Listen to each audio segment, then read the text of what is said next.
Thank you, Senator. Senator Grassley. Thank you, Mr. Chairman, and thanks all the witnesses for being here to discuss this very important issue. I'm going to start with Mr. Mangual. Last year, I held a field hearing in Iowa for the drug caucus that I co-chair with Chairman Whitehouse. At that hearing, the Iowa Department of Public Safety Commissioner said that 42% of the murders that occurred in Des Moines in the last 2 years had a tie to drug trafficking.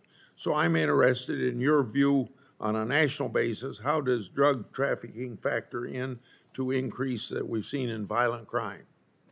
Well, I think drug enforcement certainly can play an important role in the provision of public safety, and one of the main reasons for that is that there's a substantial overlap between people involved in the drug trade and people who are driving the serious kinds of gun violence that we're here to talk about today. One of the statistics that always comes to mind on this point is a statistic out of the city of Baltimore, which in 2018 reported that of the about 118 homicide suspects identified from the year 2017, 7 in 10 had at least one prior drug arrest in their criminal history. If you look at the recidivism data at the national level, the Bureau of Justice Statistics often reports on longitudinal analyses looking at the rate of recidivism for people who were incarcerated primarily for drug offenses. 75% of them will be rearrested for at least one non-drug offense, and more than a third will be rearrested for a serious violent offense specifically. And so if you talk to law enforcement agencies, I think what they'll tell you is that they view drug enforcement as a way to pretextually attack violent crime. Taking that tool off the table or minimizing it, as has been done through criminal justice policymaking over the years, I think can be significantly detrimental to our overall strategy to reducing gun violence. Also, to what extent is the rise of violent crime connected with gangs or organized criminal activity? Well, gangs significantly drive violent crime numbers, at least gun crime, in the sort of pockets of concentrated violence that I talked about in my testimony. If you look at places like the south and west side of Chicago, for example, the southwestern district of Baltimore, certain precincts in cities like Detroit and St. Louis, what you'll see is that gang members or crew members are significant drivers of the violence. That's true in my home city of New York as well. Identifying those individuals and singling them out for prosecution can be an effective strategy. There's one study done by an individual named Aaron Chalfin, who's a criminology professor at the University of Pennsylvania, on precision policing in New York City. And what that study found was that gang sweep prosecutions in New York City were responsible for a significant, I think almost 30% reduction in shootings over the time period of the study, which shows that if you are able to target your law enforcement resources at the small number of actors in the tight-knit social networks that drive gun violence, you can have an outsized impact on the safety picture. Yeah. Last fall, the FBI released its 2021 crime statistics. Those statistics showed that the number of murders increased from 2020 to 21 by 4 3/10%. That's on top of the 29% increase 2019 to 2020.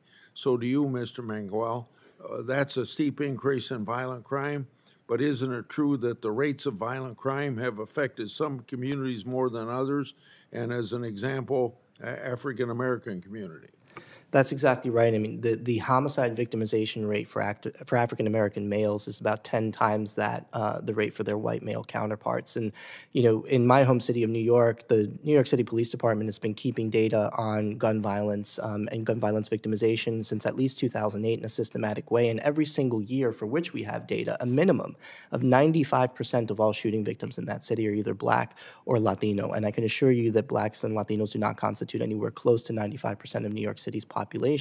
And if just to really hit the point home on the geographic concentration point, which I think is really important to understand, in any given city in America, somewhere around 5% of street segments will see about 50% of all the violence.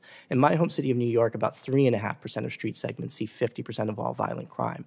About 40% of street segments don't see any violent crime whatsoever. I mean, just to really bring the point home with an example out of the city of Chicago, the 10 most dangerous neighborhoods in that city in 2019 had a collection collective homicide rate of 61 per 100,000. Collectively, the population of those neighborhoods was on average 95% Black and Hispanic. If you take the 28 safest communities in that city that same year, the homicide rate was less than 2 per 100,000. So this is a problem that disproportionately affects some communities more than others, and we should keep that in mind. And it should also be a source of comfort to know that we don't have to take a dragnet approach to enforcement to do the job well. We can target our approach because data tell us very clearly that a small number of individuals drive this problem. Mr. Chairman, could I ask a very short question of Ms. Swear? Yeah. Can you tell us what the fastest growing group of gun owners in America is? My understanding, Senator, is that that is specifically Black women. Okay. Thank you, Mr. Chairman. Let me add, since we're displaying our expertise on Chicago, that I know a little bit about that. And I would say poverty is an important overlay in this question, and it applies to Hispanic neighborhoods as well as Black neighborhoods. And I also think that if